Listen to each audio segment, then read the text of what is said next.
Hoy vamos a hablar sobre el dolor de espalda. El dolor de espalda en el trabajo al final es el dolor sobre todo lumbar, ¿no? Es de lo que más se suele ver, lo que más se suele estudiar por su alta incidencia y por su también alto coste a nivel de bajas laborales. En muchas personas, ¿no?, suelen tener dolor cuando están demasiado tiempo sentado y se piensa si podría venir de la postura en la que están sentados todo el tiempo. Se ha estudiado y se ha visto, como ya hablamos en otro vídeo, otro artículo, que no es tan importante la postura en sí, sino el tiempo que está el paciente en esa postura. Es verdad que en algunos momentos esa postura sí que puede ser importante, por ejemplo, cuando te ha empezado ese dolor, ¿no? Cuando en ciertas posturas te duele y si la modificas estás mejor, ahí sí que la postura puede ser relevante, pero suelen ser más en momentos puntuales, ¿no? En tu día a día, que siempre estás en la misma postura, que hay días que tienes dolor, días que no, ahí es más el factor tiempo, ¿vale? Es romper el sedentarismo es lo importante, más que el estar sentado pues más recto o más curvado, ¿no? Después también otra cosa que se ha estudiado es el dolor de espalda al cargar peso, ¿no?, sobre todo asociado con el dolor discogénico, el dolor del disco que hay entre vértebra y vértebra. Y los científicos al final no encuentran tanto el sentido que el dolor venga de ahí, ya que al cargar el disco se nutre, ¿no? Para el disco es importante, ¿no?, que haya carga, que se coja peso, porque eso pues, aporta una serie de actuaciones positivas en el disco. Además, esos dolores muchas veces vienen por movimientos puntuales con pesos, no tienen por qué ser es decir, con los mismos pesos o los mismos movimientos que hacemos en el día a día. Es decir, hay un día que lo haces no te duele, durante muchísimos días no te duele, un día sí te duele, después pasa, vuelves a hacer el mismo gesto y ya no te duele, ¿no? Entonces, bueno, lo que se piensa es que podría haber también una relación no tanto con el disco, sino también pues, que pueda venir del tejido neural, ¿no?, del nervio o de la musculatura que protege quizás ese nervio, ¿no?, que en ciertas posturas, ciertos movimientos, cierta sobrecarga pueda sensibilizar esa zona y que genere ese dolor, ¿no? Entonces, bueno, digamos que tenemos aquí varios factores que pueden influenciar, ¿no?, en ese dolor, que es, pues, oye, el peso que tenemos que levantar, la fuerza que tiene nuestro cuerpo para soportar levantar ese peso, ese acúmulo, ¿no?, de fatiga, de cansancio, de carga en ciertas posturas que pueden irritar ese disco, ese nervio, esa musculatura. También hay factores psicosociales que pueden influenciar en ese dolor con respecto a la satisfacción del empleado, del trabajador en su puesto de trabajo, o el apoyo que pueda sentir de sus compañeros y sus superiores, ¿no? Entonces, digamos que tenemos que coger todo esto en conjunto para analizar mejor el porqué de ese dolor concretamente en esa persona. Lo que es el envejecimiento, el desgaste del disco, es algo que ocurre, que es normal, que es común, ¿vale? Cuanto más pasan los años, pues más desgaste hay. Lo que pasa es que lo que se ha visto es que tanto las personas con dolor como las personas sin dolor al final tienen prácticamente el mismo desgaste, ¿no? Entonces el desgaste no es tan importante con respecto al dolor y bueno, como hemos dicho antes, el disco está hecho para adaptarse a distintos movimientos, distintas cargas, se nutre con eso. Entonces, bueno, no tiene tanto sentido que el dolor sea por culpa de coger ese peso, ¿no? Entonces, aquí nos surge también una pregunta y es, ¿el problema está en el peso que tenemos que levantar o en nuestra percepción de lo peligroso o la amenaza que pueda ser levantar ese peso para mí y para mi espalda, ¿no? Retomando el tema este de la peligrosidad, ¿es peligroso para mi espalda levantar cargas en el trabajo? Si lo comparamos, por ejemplo, con los deportistas los atletas que más carga levantan, que son los de halterofilia, vemos que sus discos, su espalda no está en peor estado que la población general y a largo plazo se ve que tenemos, es decir, la población general tiene los mismos problemas o dolor de espalda que una persona de halterofilia pueda tener, ¿no? Entonces, durante los entrenamientos probablemente esa persona tenga mejor salud a nivel de espalda que una persona sedentaria, ¿no? Pero ya se ha visto que el levantar peso no es peligroso, de hecho, como he dicho antes, nutre, ¿no? Nutre al disco. Es verdad que estas personas tienen una técnica trabajada y es gente que entrena con mucha frecuencia, entonces están más preparados para levantar altas cargas. Lo que sí que se ha visto, por ejemplo, a la hora de levantar grandes pesos, es que sí que es importante evitar rangos finales de movimiento cuando tengo que levantar mucho peso, ¿vale? Final de todo lo que dé mi espalda de sí. Es importante también que el peso esté más cerca del cuerpo y no más alejado, tendríamos menos control, y que el movimiento se haga que el movimiento se haga a una velocidad leve moderada, ¿vale? Entonces, eso sí lo vamos a tener en cuenta a la hora de levantar cargas más pesadas, más altas. Y luego te fijas la técnica de la halterofilia, al final la barra la tienen bastante pegada al cuerpo. Ellos lo hacen a otra velocidad, pero ese tema de la técnica, la posición, ¿no? del peso, como lo tenemos de cerca de lejos, sí que es más importante, ¿no? Con altas cargas. Otra cosa que también es importante es el lenguaje que usamos nosotros como terapeutas con nuestros pacientes. Se ha visto que decirle a un paciente, utilizar un lenguaje más negativo, comparado con usar lenguaje positivo con esos pacientes con dolor de espalda, hace que en un paciente con cierto dolor que usemos un lenguaje negativo de cuidado, que le infundamos miedo al paciente, va a hacer que ese dolor aumente. Sin embargo, en pacientes donde les aseguramos, tenemos un lenguaje positivo con ellos, vemos que el dolor no solo no aumenta, sino que mejora, que disminuye, ¿no?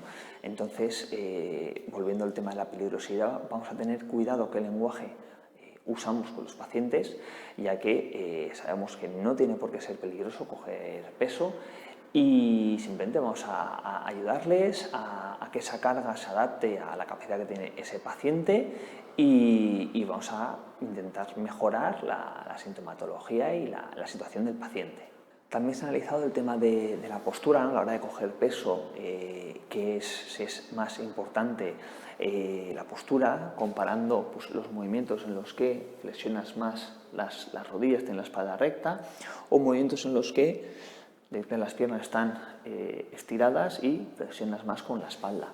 Y se ha visto que en pesos ligeros no hay tanta importancia. Pesos altos, como hemos dicho antes, sí que es más importante ese trabajo de la técnica, ¿no? El peso un poquito más cerca de nosotros, evitar rangos finales, esa velocidad. En el resto de cargas no es tan importante. Anteriormente dijimos lo del tema de acúmulo, ¿no? de carga, ciertas posiciones que pueden irritar la zona. Eso es cierto, entonces lo que acabo de decir del tema de la postura no es tan importante. Sí que podemos variar el movimiento para evitar quizá ese exceso de irritabilidad de ciertas partes del cuerpo, disco, nervio, músculo, en ciertas posturas, ¿no? Que se hace así de forma repetitiva. Pero estás en casa, tienes que coger algo, no te tienes que preocupar en ¡ay, que no le cogí la buena postura! O sea, no te preocupes, tienes que recoger algo del suelo, que lo puedes hacer un montón de veces al día sin darte cuenta. No tienes por qué romperte la cabeza con el tema de en qué postura lo cojo. Otras preguntas que suelen hacer los pacientes es, oye, si tengo dolor de espalda, tengo que trabajar, me cojo la baja. Si el dolor no es tan irritativo, puedes vivir con él, no es un dolor que no te deja dormir por la noche. Sí que es verdad que es interesante que la persona, ¿no? El trabajador siga en activo, porque sí que se ha visto en comparación con recuperación activa, ¿no? O la persona que esté en cama, se ha visto que es mejor el tema del movimiento. Hay otro factor aquí que es importante y es que si el paciente empieza a coger miedo, empieza a evitar ciertos movimientos, empieza a evitar incluso ciertas actividades, ya sea laborales, ya sea sociales, por ese miedo a la espalda, digamos que nos metemos en un bucle, ¿no? Por ejemplo, puede ser, en cierto contexto sí que puede ser interesante el evitar ciertos movimientos. Por ejemplo, te quedas enganchado de la espalda, pues los primeros días vas un poco como huyendo del movimiento, ¿no?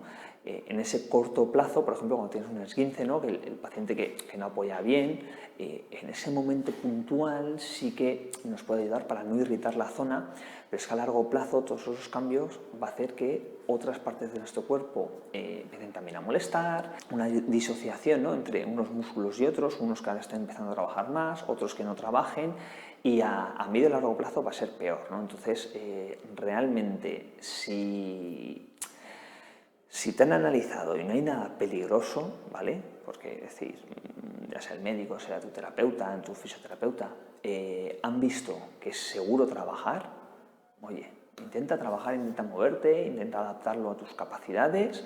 Obviamente es mejor si una persona te hace primero una evaluación para descartar cualquier cosa negativa, pero por lo general la mayoría de los dolores de espalda no son peligrosos, se recuperan bien y no tienes por qué tener miedo a la hora de retomar el trabajo. Además, se ha visto que los pacientes que afrontan el dolor de espalda de forma positiva se recuperan mejor y más rápido que la gente que lo hace, pues eso, con miedo al movimiento, con pensamientos más depresivos, con más ansiedad, con más miedo al dolor, ¿no? Vemos que eso hace que la recuperación sea mucho más larga, mucho más costosa y dificultosa. A la hora de prevenir los dolores de espalda en el trabajo, además de todo lo que hemos hablado anteriormente, el factor psicosocial lo vamos a tener en cuenta. Se ha visto que trabajadores que no se sienten satisfechos en su puesto de trabajo, no tienen motivación, no encuentran ese apoyo quizá a nivel de compañeros de trabajo, a nivel de superiores, se ha visto que son unos factores importantes que influyen en ese dolor persistente, ¿no? De espalda en el trabajo. No hay que aplicarlo en todo el mundo, pero hay que tenerlo en cuenta, porque habrá personas que efectivamente eso dentro de la balanza pese bastante. Vamos a hacer un resumen de todo lo que hemos hablado anteriormente. El tema de la postura estando sentado no es lo más importante. Lo que es importante es que te muevas, ¿vale? Que es el factor tiempo, es el tiempo que estás sentado en una postura. Eso es más importante que la postura en sí. La postura en sí solo va a ser importante en esos momentos puntuales que, oye, te duelen ciertas posturas y cuando la cambias se modifica el dolor. No es peligroso el levantar pesos en el trabajo o en tu casa, ¿vale? La carga nutre el disco, hay que saber, oye, cómo te encuentras, cuál es tu capacidad, qué peso te tienes que levantar, pero no es peligroso. La postura, como hemos dicho, va a ser importante con pesos más elevados, con los más ligeros no es tan importante. Es importante afrontar el dolor de espalda de forma positiva, sin miedo, hay que quitarle las creencias falsas y negativas a nuestros pacientes, a esos trabajadores. Y el factor psicosocial lo vamos a tener en cuenta y lo aplicaremos en las personas que efectivamente les puedan hacer falta. Eso hace que otros profesionales de la salud se impliquen en el tratamiento y otras personas en el trabajo también puedan participar en esa recuperación, ¿no? del paciente. Espero que este vídeo te haya aportado cosas, tanto si tienes empleados en tu trabajo que sufran este tipo de dolores, o si eres un trabajador que tienes un dolor de espalda de forma recurrente. Nosotros aquí pues, tenemos un equipo multidisciplinar con el que evaluamos pues esos dolores de espalda para saber qué es lo que le hace falta a cada paciente. Dar tratamientos individualizados funciona mucho mejor, pero bueno, con toda esta información espero que te sirva un poco para saber en qué momento te encuentras y cómo puede ser tu recuperación. Si te ha gustado, continúa siguiendo nuestro canal para ver más vídeos con contenidos similares.